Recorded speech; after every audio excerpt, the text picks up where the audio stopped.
Universel Vision. V Universel Vision. Je passe la parole à Diallo. Bon, tout d'abord, ñi ngi nuyu ñi fi teew ñëpp, particulièrement la presse d'ici présent. Di nuyu ñi nga xam ne ñoom la ñu àndal depuis le début. Damay ñëw rek fekk si ki nga xam ne mooy docteur fi mu daanelee tout à l'heure di wax ne ñëw na largement ci li nga xam ne moom mooy la situation au niveau de Yeumbeul Sud et un peu partout au niveau du département. Mais peut-être damay gën a mettre l'accent sama communication gox ba li nga xam ne foofu la yàlla dogal ma nekkoon fa tête de liste majoritaire muy commune de Jaxaay Parcelles bokk ci biir département de Kër Massar. Bon, en termes de difficulté jàpp naa ni li mu wax tout à l'heure ci difficulté yu ñuy jànkonteel dafa nekk lenn loo xam ne ñun ñoo ko bokk parce que effectivement ndëgëm Kër Massar buñ ko érigé en département ba tey ñëpp xam nañ ni changement yu amoon au niveau des cartes d'identité te loolu impacté na bu baax ñun boo jëlee suñu localité mën nañ wax ne lu desoon ci ay carte d'identité ci biir ci yi nga xam ne jotaguñ ko mu ëpp fuuf yi nga xam ne moom la nit ñi récupéré donc loolu gàllankoor la waaye beneen bu ñu jàngat xaw ma ndax exprès la ou pas mais daanaka dañu trier ñi nga xam ne dañu nekk au niveau de l'opposition ñi ci ëpp zone yi ñu dëkkee dañ leen privatiser pour ñu mën a récupérer seen carte d'identité yi loolu dund nañ ko mais malgré tout comme ni mu ko waxee yàlla jàppale nañu ba au niveau de Jaxaay ñu amoon 9 candidats et parmi ces 9 candidats ñu ñëw à la 7e position donc mu nekk suñu première participation waaye itam comme ni mu ko waxee nekk ay partis indépendants yoo xam ni amul kenn ku ñu àndal ci wàllu coalition te terewul askan bi wóolu nañu ba yàlla dogal nañu am fa benn conseil mais aussi au niveau département comme nu ko docteur waxee léegi gis nañ ni askan bu dëkk ci département de Kër Massar am nañ ci ñun confiance ba tax na yàlla dogal na foofu it am nañ fa ñaari chaise ñu koy sante yàlla bu baax donc bu ko defee lu ñu mën a xamle rek moom mooy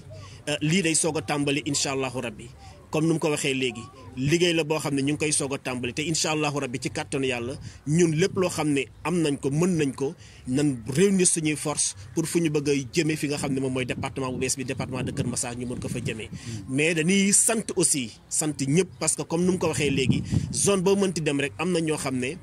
bàyyi nañ seen lépp ànd ak yow jàppale la. ñun tey wax dëgg yàlla mënuñu citer ñëpp mais jàpp naa ni au niveau de Jaxaay engagement communautaire bu ñu lancé woon dégg nañ ko parce que nit ñi ñëw nañ andi seen dërëm ak seen ñaar dërëm ñii andi nañ seen logistique teg suñu loxo te loolu lépp dara waralu ko lu dul gis nañ li ñu yor en terme de programme te gëm nañ ni waroon nañ bokk si ñi nga xam ne war nañ mën développer Jaxaay Parcelles Assainies kon bu ko defee dañ koy sant yàlla ñu xam ne bu yoon jeexul waaxu si du jeex te le combat vient de démarrer incha allahu rabbi te lu ci kanam rawali gët donc ñuy sant ñëpp di gërëm ñëpp pour bañ a monopoliser la parole parce que lu ci ëppoon solo docteur wax na ko mais juste rek pour revenir ci ay kàddu yoo xam ne naa ko andi pour ñëpp mën ko yëgee may sant ñëpp di gërëm ñëpp di wax salaamaaleykum wa rahmatullah jërëjëf ngeen jëf. Moi, j'ai dénoncé la situation des pièces d'identité, pas des bulletins. J'ai dit que nous avons subi quand même des problèmes par rapport aux pièces d'identité. Parce que ces pièces-là sont sorties en dernier lieu. Et au moment où certains faisaient la campagne, nous, on était obligés de faire doublement la campagne. D'aller dire aux Yeumbeullois et aux populations de Kër Massar de récupérer leurs pièces d'identité, d'une part, mais aussi d'essayer de les convaincre pour qu'elles votent pour nous. Donc c'est différent de bulletins truqués à mon avis. Maintenant, nous avons 5 jours pour faire les réclamations, mais nous n'allons pas en faire. Moi, je ne vais pas faire de réclamations. Je juge que les résultats sont probables. Donc, à notre avis, il n'est pas utile pour nous de faire des réclamations. Mais je pense que l'État doit quand même rectifier par rapport aux pièces d'identité. Surtout pour le stock mort, c'est-à-dire des gens qui sont décédés, à qui on a sorti des pièces d'identité. Parce que si le travail au niveau de la mairie se faisait normalement, si ce que j'appelle la modernisation de l'état civil existait, et qu'aujourd'hui, toute personne décédée, automatiquement la mairie est au courant et demande au niveau du fichier central de radier cette personne-là, on n'aurait pas cette situation. Mais il y a aller à la préfecture, il y a énormément de cas de personnes décédées dont les pièces sont là-bas. C'est bon? waaw man dama ni waxuma ni ay bulletins nuls am na dama ni situation pièce d'identité yi maanaam carte d'identité yi nga xamante ni état dafa xaar ba élection jot mu génne leen au niveau du département de Kër Massar loolu dafa nekkoon benn jafe-jafe ci ñun ndaxte pendant que ñeneen ñi doon campagne pour ut ñu leen votel ñun dañoo obligé woon di wax nit ñi pour ñu dem retirer seen carte d'identité yemuñu ñu leen campagne ndax état communiqué wul suffisamment ci loolu waxul benn yoon ni tey carte d'identité yi daf ko génnewaat dañu xëy rek dégg ni carte d'identité génn na ñu dem vérifier effectivement loolu am donc loolu à notre avis insuffisance la maintenant par rapport au recours nous n'allons pas en faire duñu def recours nous li ñu résultat yi li ñu jox doy nañ ñu c'est notre première participation donc ça nous suffit maintenant à cette situation quand même état war na xoolaat ñi nga xamante ne nii dañu génn àddina te mu defal leen ay carte d'identité ndax am na ñu bëri ñu génn àddina seen carte d'identité ñu génnewaat ka donc loolu mën na nekk ay lacunes mën na nekk aussi faille ci processus bi te damay faral di wax ni bu ñu moderniser woon état civil ba képp ku génn àddina automatiquement ñu xam ne diwkat génn na àddina certificat de genre de mort bi nga yóbbu ko ci mairie bi ñu defal ko certificat d'inhumation ensuite waa këram ut certificat de décès loolu ñu jël ko yóbbu ko au niveau du fichier pour ñu defal ko radiation loolu bu amoon xëy na problème yi yëpp duñu ko am donc nañu moderniser waat état civil. non gis ma ko dee ko voté dama ni am na ay pièces d'identité man yu ma gis yu mu te ni seeni borom nekkatuñ ci àddina ñu génnewaat ko loolu c'est différent ak gis ni ku dee koy voté voilà. mais dama ni est-ce que ñooñu ban handicap la am impact la am ci ay processus électoral. waaw mënuma mesurer impact bi en tout cas man de manière concrète li ma gis avant les élections au moment où ñu distribuer pièces d'identité yi ndax dañu woote woon que pour que ñiy dem élection yi am fa ay représentants man samay représentants ñoo ma signalé ay nit ñu génn àddina te ñu gis fa seeni pièces d'identité. ñu gis fa seeni pièces d'identité ci commission de distribution des pièces d'identité. en tout cas ñun gis nañ taux de participation bi ngand na loolu c'est bien peut-être. c'est bien peut-être je sais pas mais l'État sûrement va évaluer tout ça. léegi si koy man li ma xaw a jaaxal mooy souvent dem naa série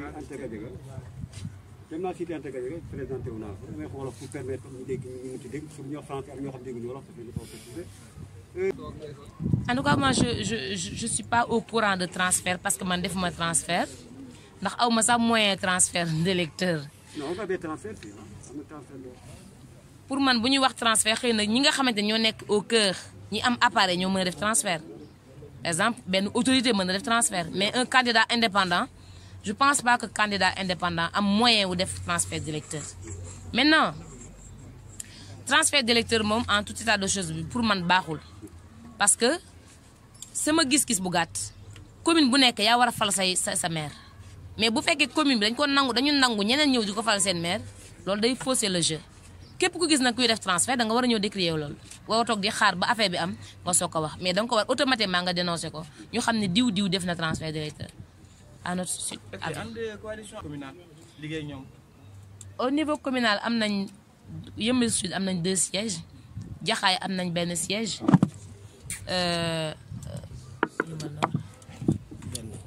Yeumbeul Nord am nañ benn siège maintenant au niveau départemental am nañ ñaari sièges. àndu nawle moo gagné c'est normal ñu ànd ak moom liggéey parce que mënuñu yeewi moo gagné donc c'est normal ñu liggéey ak ñoom mais liggéey bi dafa fu muy yem ndax ñoom ñoo gagné da ngeen di bàyyi ñoom ñu am latitude liggéey seen bopp loolu tamit c'est important ku gagné da nga war a liggéey voilà. donc la coalition Yewwi a gagné et nous pensons que puisqu'elle a gagné elle doit travailler. Maintenant, nous serons là-bas au conseil communal pour Yeumbeul Sud, Yeumbeul Nord et Jaxaay. Nous serons également au conseil départemental. Maintenant, comme je dis souvent, nous sommes du département, nous sommes prêts pour donner notre expertise à ce département-là. Et vous avez combien de sièges? Au département, nous avons 2 sièges. Au communal Yeumbeul Sud, nous avons 2 sièges. Yeumbeul Nord, 1 siège et Jaxaay, 1 siège.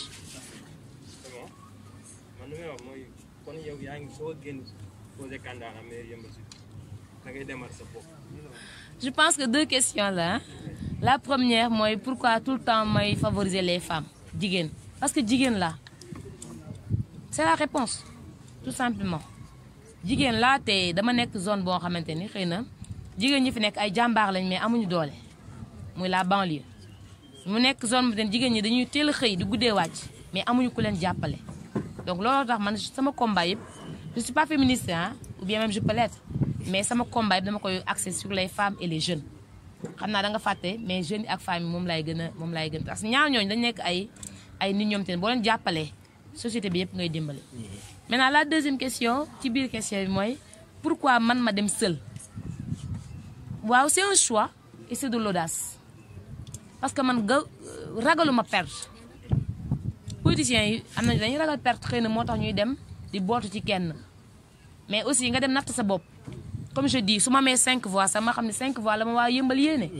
su ma mee 20 voix ma xam ne département de Kër Massar 20 voix lañ ma yéene ça me permettra ma redoubler d'effort dama gëm ni nit ki da nga am war a am courage ni da nga am audace gis nga nit ki boo amul courage amoo audace doo avancer il faut de l'audace il faut du courage maintenant loo am nga jël parce que nag politique bi moom jàpp naa ne kenn moomu ko te kenn dàqale wu ma fi aussi programme. gis nañu dans le département de Pikine même de Guédiawaye jigéen ñi dañoo laaj parce que dañoo donc pourquoi jigéen ñi laaj ji je pense que dans le département de Kër Massar amoon nañu ay candidates quand même pour man lajuñu parce qu'elles ont osé parce que dem ba nekk tête de liste c'est pas évident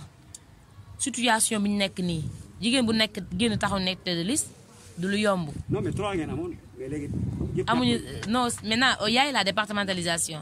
dañu tas am na Pikine département de Pikine am na département de Kër Massar léegi tey Sam Notaire bi ak Fat Bintou yëpp département de Pikine lañ bokkoon je pense que pour le département de Kër Massar c'est la première fois élection di fi am donc mënuñu mesurer wu par rapport à Pikine maintenant xëy na jigéen ñi ñoo pareegul rek pour jiite on n'est pas encore prête. Dernière question maintenant pour les législatives ñu ngi nekk en cuisine interne hein, parce que aussi processus bi jeexagul carrément recours yi sax terminé gul ndax sama sœur mi ngi ak Massa ne day def recours par conséquent processus bi jeexagul mais dès que ñu terminé loolu ñu fermer la page des locales dañ projeté wu dans les législatives inchallah est-ce que dañuy dem seul est-ce que dañuy ànd ak nit toujours le consensus du man maay décider dañuy toog waxtaan bu ñu décider ni dañu war a dem seul pourquoi pas man j'ai pas peur d'aller seul ah man ragaluma dem man kese ragaluma it nit ku ma accompagner su ma amee ñu ma àndal baax na su ma amul tamit mën naa demal sama bopp lu ma am jël je perds rien. c'est bon hein merci léegi xaaral c'est bon. Universelle Vision.